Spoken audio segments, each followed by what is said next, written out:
మరొక గంటలో ఢిల్లీలో తెలంగాణ ఆంధ్రప్రదేశ్ నీటి వివాదాలపై కమిటీ తొలి సమావేశం జరగనుంది.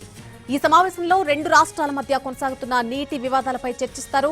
సెంట్రల్ వాటర్ కమిషన్ చైర్మన్ ఆధ్వర్యంలో ప్రత్యేక కమిటీని ఏర్పాటు చేశారు. మధ్యాహ్నం 3 గంటలకు ఈ సమావేశం జరగనుంది.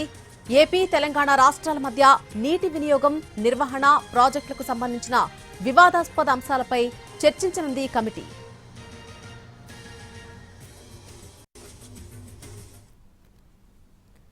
తెలంగాణ నీటి హక్కులను గంపగుత్తగా ఏపీకి అప్పచెప్పే పనిలో ఉన్నారని హరీష్ రావు ఆరోపించారు. ఢిల్లీ సమావేశాన్ని తెలంగాణ ప్రభుత్వం బాయ్కాట్ చేయాలని డిమాండ్ చేశారు. రాష్ట్ర ప్రయోజనాలు కాదని తెలంగాణ ప్రభుత్వం ఇలాగే ముందుకు వెళ్తే బీఆర్ఎస్ మరొక ఉద్యమం చేయాల్సి వస్తుందని హెచ్చరించారు హరీష్ రావు.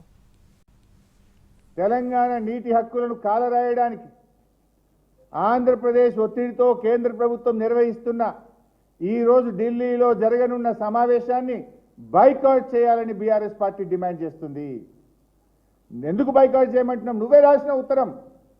కేంద్రం హామీ ఇస్తే ఆంధ్రప్రదేశ్ పనులు ఆపుతూనే మీటింగ్కి వస్తాను. కేంద్రం నీకు హామీ ఇస్తే బయటపెట్టు, ఆంధ్రప్రదేశ్ పనులు ఆపుతూ నీకు ఉత్తరం రాస్తే దాన్ని బయటపెట్టు.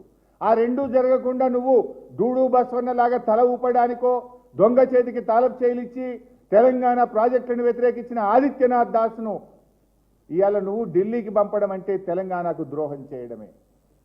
ఈ మీటింగ్ను బాయ్కాట్ చేయాలని బీఆర్ఎస్ పార్టీ డిమాండ్ చేస్తూ ఉంది. ఒకవేళ మీరు మీటింగ్ బాయ్కాట్ చేయకుండా తెలంగాణ హక్కులను కాలరాస్తే బీఆర్ఎస్ పార్టీ మరొక పోరాటం చేయవలసి వస్తుందని చెప్పి కూడా మేము హెచ్చరి